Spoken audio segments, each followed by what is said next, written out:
ആ അതെ, ക്യാൻസറാണ്.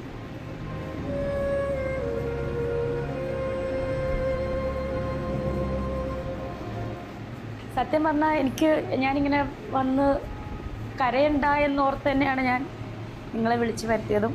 ഇത്രയും ദിവസം എന്നെ സ്നേഹിക്കുന്നവരുടെ അടുത്തു നിന്ന് ഞാനിത് മറച്ചു വെച്ച് ഇത് പറയാൻ സമയമായി എന്ന് തോന്നി. അതുകൊണ്ടാണ് ഞാനിപ്പോൾ പറഞ്ഞത്. മോശമാണ്.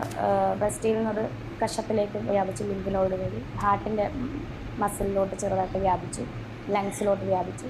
അങ്ങനെ സ്റ്റേജ് ഒരു മുഴ വരുമ്പോൾ നമുക്ക് ബ്രസ്റ്റിന് ആകൃതിയിലൊക്കെ വ്യത്യാസമുണ്ട്. അപ്പോൾ അത് എൻ്റെ ശ്രദ്ധയിൽപ്പെട്ടായിരുന്നു.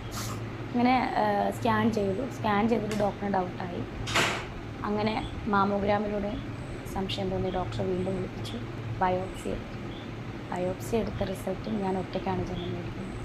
അപ്പോൾ എന്നോട് പറഞ്ഞു ക്യാൻസർ ആണെന്ന് പറഞ്ഞു. നമ്മുടെ ശത്രുക്കൾക്ക് പോലും ഇങ്ങനൊരവസ്ഥ നമുക്കറിയാം. അതിൻ്റെ ബുദ്ധിമുട്ടും വിഷമങ്ങളും ഒക്കെ നമുക്കറിയാം. അപ്പോൾ അതെല്ലാം കൂടെ എൻ്റെ തലയിലോട്ട് വന്നിട്ട് ഞാൻ ഒന്നും മിണ്ടിയില്ല. ആ റിസൾട്ട് വീട്ടിൽ കൊണ്ട് ഞാൻ ഭദ്രമായിട്ട് വെച്ച് ഒരു മനുഷ്യനോടും പറഞ്ഞു. ശരിക്കും